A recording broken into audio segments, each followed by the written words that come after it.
Shalom, selamat pagi dan salam sejahtera bagi saudara dikasihi Tuhan. Apa kabar saudara? Semoga tetap baik ya, dan teruslah penuh semangat pengharapan di dalam Tuhan kita.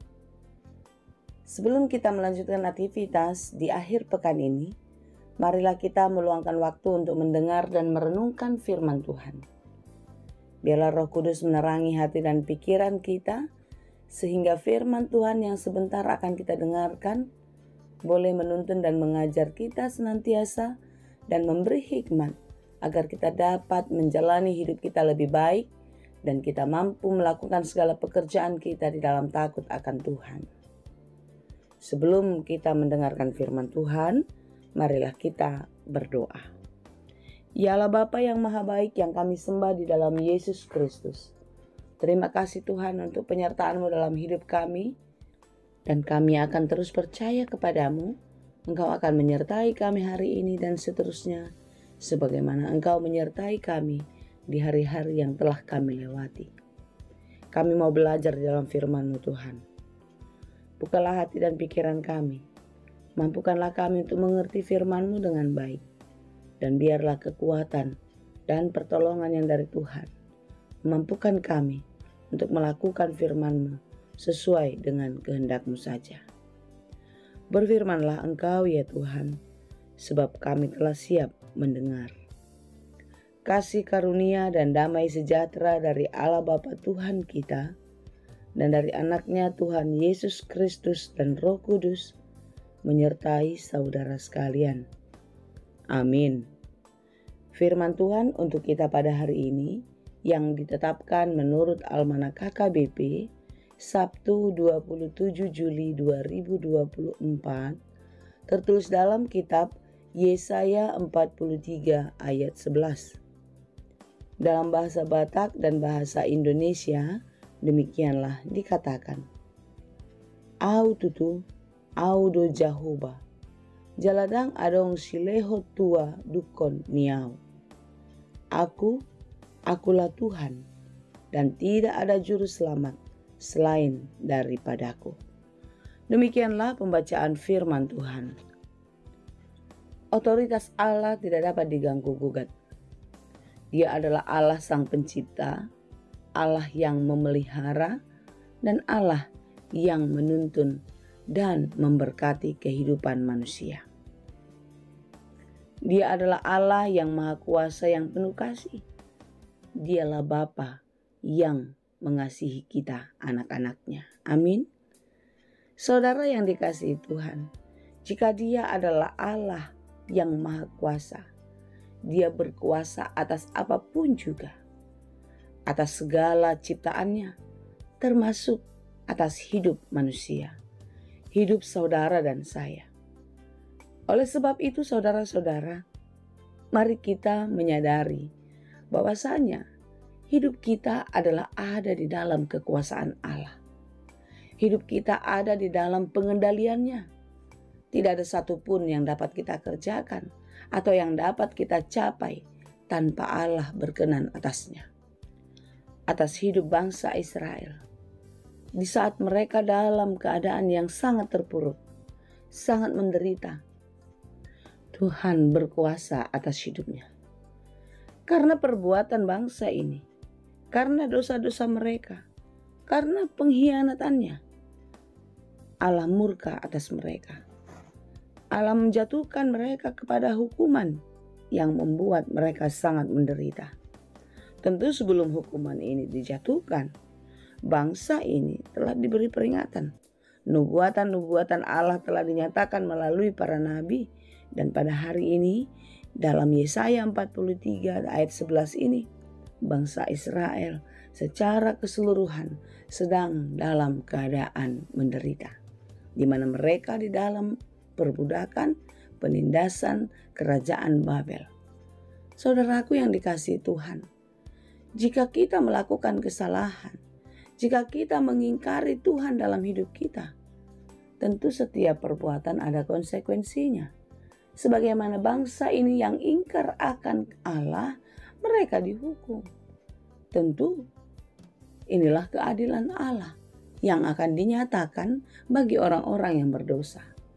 Tetapi saudara-saudara, mari kita memahami bahwasanya Dia adalah Allah yang adil, yang akan menyatakan kuasa-Nya atas dosa-dosa kita. Tetapi lihatlah betapa besar kasih-Nya kepada kita.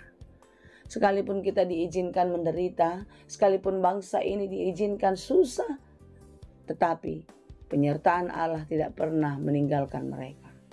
Allah telah merencanakan suatu rancangan yang besar, dan Allah menyelamatkan bangsa ini. Jika kita mengikuti terus kisah bangsa Israel dalam kitab Yesaya, maka kita akan mengerti bagaimana atau seperti apa tujuan Allah menjatuhkan hukuman kepada bangsa ini, dan bagaimana Allah menolong dan menyelamatkan umatnya. Semuanya di luar dari jangkauan kita. Semuanya melebihi dari apa yang kita pikirkan. Oleh sebab itu saudara-saudara, hari ini firman Tuhan mengingatkan kita. Bagaimana kasih Allah yang dinyatakan kepada umatnya itu dapat dirasakan, dan umat ini boleh bersaksi siapa Allah yang menolong dan menyelamatkan mereka. Demikianlah dalam hidup kita, saudara. Mungkin banyak hal-hal yang telah kita lewati. Banyak peristiwa demi peristiwa yang terjadi. Tetapi jika kita menyadari kalau hari ini kita masih bisa bertahan, hari ini kita bisa melewati, itu bukanlah karena kebaikan dan kekuatan kita, tetapi karena Tuhan berkenan atas kita. Tuhan selalu menyertai dan memberi kesempatan kepada kita untuk dapat menikmati hidup lebih baik dari sebelumnya. Saudara-saudara, oleh sebab itulah kita harus menyadari dan kita harus bersaksi dalam hidup bahwasanya Allah lah satu-satunya penolong dan juru selamat kita. Oleh sebab itu saudara-saudara yang dikasihi Tuhan, marilah kita menyaksikan Tuhan dalam hidup kita, menunjukkan kebaikan dan kebesaran Tuhan atas hidup kita melalui sikap hidup setiap hari. Tidak ada lagi di antara kita yang takut menjalani hidup ini. Tidak ada lagi di antara kita yang berputus asa karena berbagai-bagai persoalan yang terjadi atas hidup. Tetapi melalui semua peristiwa itu, kita semakin merasakan betapa kuat dan dahsyatnya kuasa Allah atas hidup kita. Dan tidak ada satupun yang terjadi dalam hidup kita tanpa seizin Tuhan. Oleh sebab itu saudara-saudara yang dikasihi Tuhan, teruslah bersaksi di dalam kehidupanmu. Bersaksi atas kebaikan dan kebesaran Tuhan dalam hidupmu. Dan biarlah hidupmu selalu menjadi sukacita di hadapan Tuhan. Dan terus membawa orang-orang semakin percaya dan datang menyembah kepada Tuhan. Jangan lagi meragukan kebaikan Tuhan ya. Jangan lagi membiarkan dirimu diombang-ambing oleh arus dunia. Tetaplah kuat bertahan, berpegangan dalam kasih Tuhan. Karena Tuhanlah satu-satunya juru selamat bagi kita. Tuhan menolong dan memberkati kita. Amin. Terima kasih Tuhan untuk firman-Mu. Biarlah kami tetap berpegang kepadamu. Jangan biarkan pergumulan, penderitaan hidup membuat kami meragukan kebaikan Tuhan. Tetapi biarlah oleh berbagai-bagai pergumulan dan penderitaan itu, kami semakin kuat berpegangan kepadamu.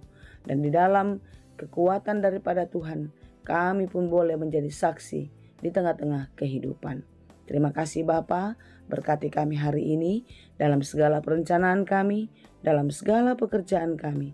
Kiranya Tuhan menolong kami, memampukan kami untuk melakukan semua pekerjaan kami dengan baik. Berkati saudara-saudara kami yang sedang bekerja atau yang sedang berjuang untuk hidupnya, biarlah mereka tetap percaya akan kasih Tuhan dan Tuhan akan selalu menolong dan memberkati mereka. Kami juga berdoa bagi mereka yang sedang bergumul, yang sedang berduka cita. Engkau yang memberi kekuatan dan penghiburan agar mereka tetap percaya dan setia dan terus menjadi saksi Tuhan di dalam kehidupannya. Hari ini pun kami mengingat saudara-saudara kami yang sedang sakit. Tuhan, di dalam kerendahan hati kami datang memohon belas kasih-Mu. Berikanlah kesembuhan dan kepulihan bagi saudara-saudara kami yang sedang sakit. Biarlah mereka tetap kuat bertahan dan percaya hanya kepadamu. Engkaulah satu-satunya kekuatan dan penolong atas hidup kami. Engkaulah juru selamat yang akan menyelamatkan kehidupan kami, sehingga kami beroleh sukacita dan damai sejahtera yang abadi. Terima kasih Bapa, hanya di dalam Yesus Kristus kami berdoa dan mengucap syukur kepadamu. Anugerah Tuhan kita Yesus Kristus, kasih karunia Allah Bapa, dan persekutuan Roh Kudus Itulah kiranya yang menyertai dan memberkati kamu sekalian. Amin.